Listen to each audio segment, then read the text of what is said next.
This is the story of the drilling rig, a machine that started as a bamboo pole in ancient China and evolved into a robotic, AI-driven platform capable of drilling 6 miles beneath the ocean floor. Every barrel of oil and every cubic foot of natural gas that powers the modern world came out of the ground because somebody figured out how to punch a hole in the earth. The way we've done that has changed rapidly. The earliest known drilling happened around 100 BC during China's Han Dynasty in the Sichuan province. Workers attached heavy iron bits to long bamboo poles and used a percussion method to chip away at the earth. They were extracting natural gas to evaporate brine into salt. Those wells reached about 30 feet deep.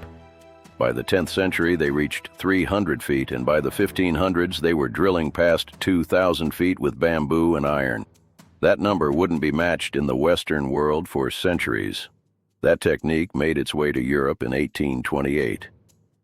In 1806, David and Joseph Ruffner drilled a spring pole well in West Virginia, reaching 58 feet through bedrock. A long, springy wooden pole was anchored at one end, and drillers would stomp on the other end with their body weight. It was slow, brutal, back-breaking work. For decades, it served one purpose only: finding salt brine, not oil. That changed in 1859, when a former railroad conductor named Edwin Drake struck oil near Titusville, Pennsylvania.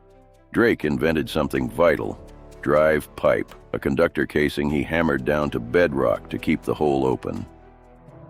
His investors had cut him off, and locals called him Crazy Drake. He borrowed $500 of his own money to finish.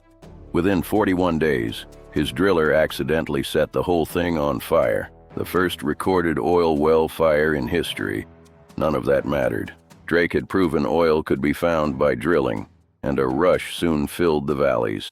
Cable tool rigs dominated for 40 years, but they had a serious limitation. They couldn't handle hard rock. The answer came from Hughes Sr. In 1908, he patented a 2-cone rotary rock bit that crushed rock instead of scraping it. In 1933, his engineers patented the tri-cone bit, which drilled straighter, faster, and outlasted everything else. That single invention made Howard Hughes Jr. the richest man in the world. Rotary was now the future. The Spindletop gusher of 1901 had already proven it. A column of oil shot over 100 feet into the air. It flowed at 100,000 barrels per day. Spindletop gave birth to giant companies like Gulf Oil and Texaco. Drilling moved offshore in 1947 when Kerr McGee built a platform 10 miles off the Louisiana shore. A week after starting, a massive hurricane hit the platform, and it survived. The crews worked 2 weeks on and 2 off. The next leap was directional drilling. Measurement while drilling tools allowed drillers to track the bit in real time. A single surface location could now reach multiple targets miles away, running along a pay zone for thousands of feet. George Mitchell spent 17 years and millions of dollars trying to pull gas out of the Barnett Shale in North Texas. In 1997, his team used slick water fracturing. This combination turned the U.S. into the world's largest producer. Today, Transocean's 7th-generation drill ships operate in water depths exceeding 10,000 feet. Today, Transocean's 7th-generation drill ships operate in water depths exceeding 10,000 feet. On land, Nabors Industries deployed the first fully automated rig in 2021. A robot handles the pipe on the floor. AI-driven software controls every aspect of the drilling with no human hands on the controls. The first well reached 20,000 feet, and across 9 wells, the rig recorded 0 injuries.